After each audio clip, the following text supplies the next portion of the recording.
اعوذ باللہ من الشیطان الرجیم بسم اللہ الرحمن الرحیم اللہم صلی علی محمد۔ السلام علیکم، امید ہے انشاءاللہ العزیز آپ سب خیریت سے ہوں گے۔ الحمدللہ میں بھی خیریت سے ہوں۔ دلی دعائیں آپ جہاں کہیں بھی ہیں اپنے اپنے گھروں میں شاد اور آباد رہیں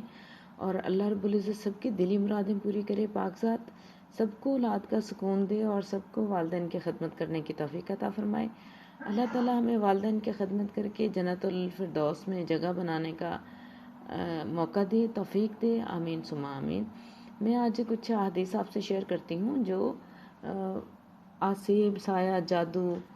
یا ایسے تمام معاملات جس میں ہم کہتے ہیں کہ ہمارے گھر میں اثرات ہیں، وہ سب کیوں ہوتے ہیں۔ تمام احادیث ہیں، یہ حوالے دیے ہوئے ہیں سب کے ساتھ۔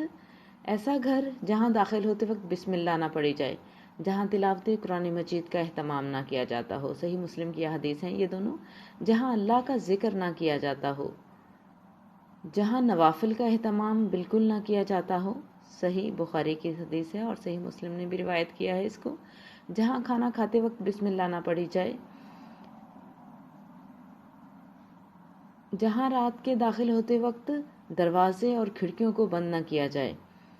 جہاں رات کے داخل ہوتے وقت بلا ضرورت بچوں کو گھر سے باہر جانے دیا جائے، یہ بھی صحیح بخاری کی دونوں حدیث ہیں، جہاں گھر میں اپنی اور مہمان کی ضرورت سے بڑھ کر بستر اور بچھونا ہو،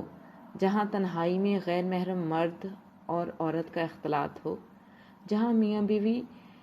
صحبت کے وقت دعا کا اہتمام نہیں کرتے، جہاں بیت الخلاء میں جاتے وقت دعا نہ پڑھی جائے۔ اب دیکھیں یہ ہمارے روزمرہ زندگی کے معمولات ہیں، شادی شدہ لوگوں کے لیے کچھ احادیث ہیں اور باقی کے تمام عام لوگوں کے لیے اللہ تعالیٰ سے دلی دعا ہے اللہ رب العزت ہمیں ان پر عمل کرنے کی توفیق دے۔